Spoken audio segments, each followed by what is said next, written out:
Es increíble. Has mencionado los números primos.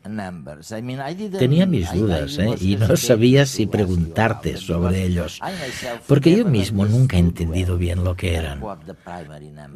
No eres el único. Los matemáticos tampoco acabamos de entenderlos. Son un gran misterio. ¿Habría alguna posibilidad de explicárselo un poco a nuestros telespectadores? Claro.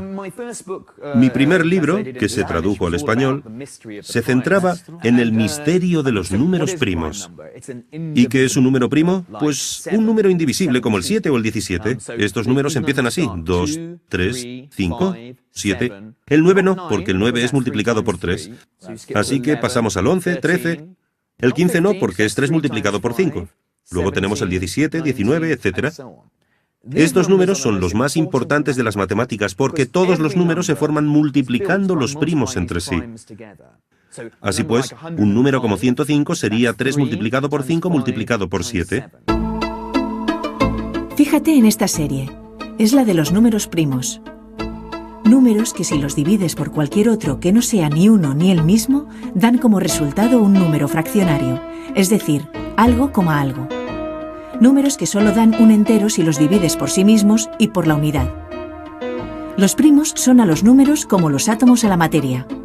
Al igual que cualquier cosa se puede dividir en átomos, cualquier número se puede dividir en números primos. Siguiendo con la serie, tras el 17 vendrían el 19, el 23, el 29... Pero hasta la fecha no existe ninguna fórmula matemática que nos permita predecir cuál será el siguiente número primo. No existe una regla como en la serie de Fibonacci, por ejemplo. Eso sí, aunque no conocemos ninguna regla para predecirlos, sabemos que hay infinitos primos. Millones, billones, billones de billones de billones. ¿Pero cómo lo sabemos? Hace más de 2000 años, Euclides demostró con un sencillo ejemplo que hay infinitos números primos. Imagina que solo conoces estos 4 primos y quieres saber si existen más. Probemos de multiplicarlos entre sí. El resultado es 210. ¿Es este un número primo? Está claro que no, ya que si lo dividimos por cualquiera de los 4 números de la serie nos da un entero. Definitivamente, 210 no es un número primo. Pero para demostrar que existen primos mayores que los números de nuestra serie, Euclides tuvo la chispa de realizar lo siguiente: añadir 1 al resultado. El nuevo número no se podía dividir por 2, 3, 5 ni 7. Siempre obtenemos 1 de resto. Si consideramos que todos los números se construyen a partir de primos, significa que 211 se podrá dividir por otros números primos mayores que 7. Y si 211 no se puede dividir por esos primos mayores de 7, quiere decir que 211 también es primo. Cuando multiplicas números primos y añades 1 al resultado, siempre obtienes un número primo nuevo o un número divisible por un primo que no está en tu lista. Por lo tanto, siempre habrá números primos mayores que en los de tu serie de partida, por grande que ésta sea. Esta es la idea que demostró Euclides. Siempre hay un primo mayor. Por cierto, volviendo al ejemplo, 211 es primo. Desde que Euclides demostró que los primos son infinitos, no hemos parado de encontrar nuevos números cada vez más y más grandes. El mayor que hemos encontrado hasta la fecha tiene unos 13 millones de dígitos, pero todavía hoy seguimos sin saber qué patrón entrañan. En mi opinión, los números primos son como los átomos, como el hidrógeno y el oxígeno. Los ladrillos del universo. Son los ladrillos que construyen las matemáticas y el universo. Las matemáticas para mí consisten en la búsqueda de patrones. Esto es lo que intento hacer. Me gusta decir que soy un cazador de patrones. Y el gran misterio es el siguiente. ¿Hay algún patrón en estos números? Conforme contamos cifras cada vez más altas, se parecen más a números de la lotería que a números con algún patrón. Ahí está el gran reto. ¿Podemos encontrar algún patrón en la manera en la que están dispuestos estos números en el universo numérico? Por ahora sigue siendo un gran misterio. De hecho, hay un premio de $1 millón para la persona que pueda dilucidar el misterio de estos números tan enigmáticos. Ni siquiera sabemos cuándo acaban, si acaban. Bueno, los griegos demostraron hace 2000 años que nunca se acaban. El más grande que conocemos hasta la fecha tiene casi 13 millones de dígitos. No pienso escribirlo, tardaría un par de meses en hacerlo. Pero sabemos que hay números primos tan grandes como queramos. El misterio radica en si hay una fórmula para descubrirlos. Pero has sugerido en algún lugar que existe una relación clara con la física. Es muy intrigante. ¿Cómo es posible esta relación? Nos hemos percatado de que hay ciertos patrones en los niveles energéticos de los átomos grandes, como los del uranio, que comparten propiedades muy parecidas con ciertos patrones de los números primos. Y se trata de un patrón tan marcado que no puede ser una mera coincidencia. Creemos que tiene que haber una conexión, y que las matemáticas de la física cuántica pueden ayudarnos a desentrañar el secreto de los números primos. Es como si un arqueólogo descubriera los mismos jeroglíficos egipcios en Sudamérica y en Egipto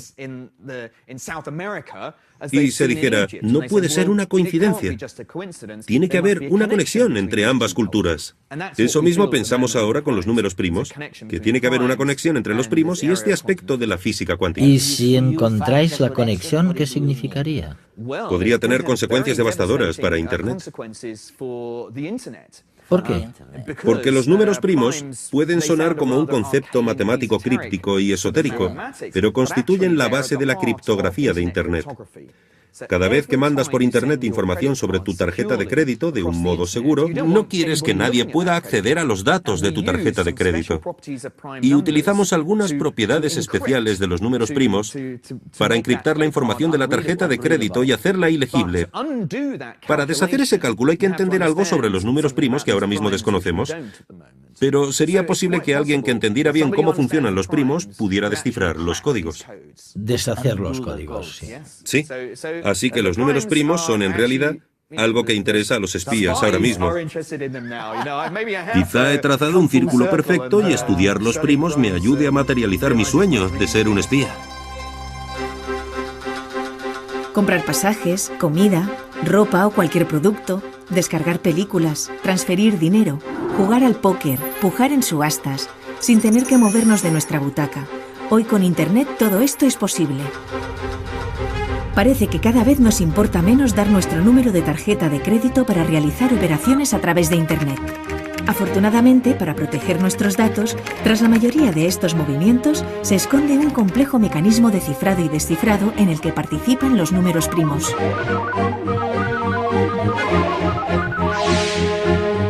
Las dos claves para encriptar un número de tarjeta de crédito son dos números primos, pero son primos muy grandes, de más de 60 dígitos cada uno. Pese a su tamaño, cada uno solo se puede dividir por él mismo y por uno, de aquí que sean primos. Se multiplica uno por el otro. Multiplicar dos números primos tan grandes no es muy difícil.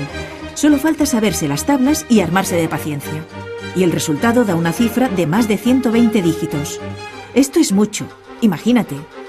Ni el número estimado de átomos de nuestro universo alcanza las 120 cifras. Pero invertir este proceso, es decir, hallar los dos primos que multiplicados dan ese número colosal, resulta un trabajo extraordinariamente laborioso. Para que te hagas una idea, en los años 70, la revista Scientific American planteó a sus lectores un número de 129 cifras cuyos dos factores primos tardaron 17 años en descubrirse. Además, en esa tarea participaron unas 600 personas. La complicación para hallar estas dos claves recae en el hecho de que el misterio de los primos sigue sin desvelarse, pero la criptografía basada en este método está en jaque. Hace un siglo y medio, el matemático Bernard Riemann planteó una hipótesis que podría desenmascarar este patrón, pero que aún no se ha podido demostrar. Demostrar la hipótesis de Riemann figura como uno de los 7 problemas del milenio que plantea el Instituto Clay de Matemáticas. El premio por resolver cada uno de estos enigmas es de $1 millón. Quien consiga tal hazaña se embolsará esa suma, pero además puede que abra nuevas puertas a métodos más eficaces para desvelar las claves secretas de los mensajes encriptados. Mientras tanto, las cifras que hoy usamos para esconder nuestra información confidencial en realidad ya no rondan los 120 dígitos, sino los 200. Y ciertos gobiernos emplean cifras de hasta 600 caracteres para sus asuntos de Estado. Pero todavía existe otra amenaza, la computación cuántica. Cuando este tipo de computación se alcance, descifrar estos códigos podría ser coser y cantar. Muchos afirman que ello podrá provocar el derrumbe de este tipo de criptografía y habrá que confiar en otros métodos.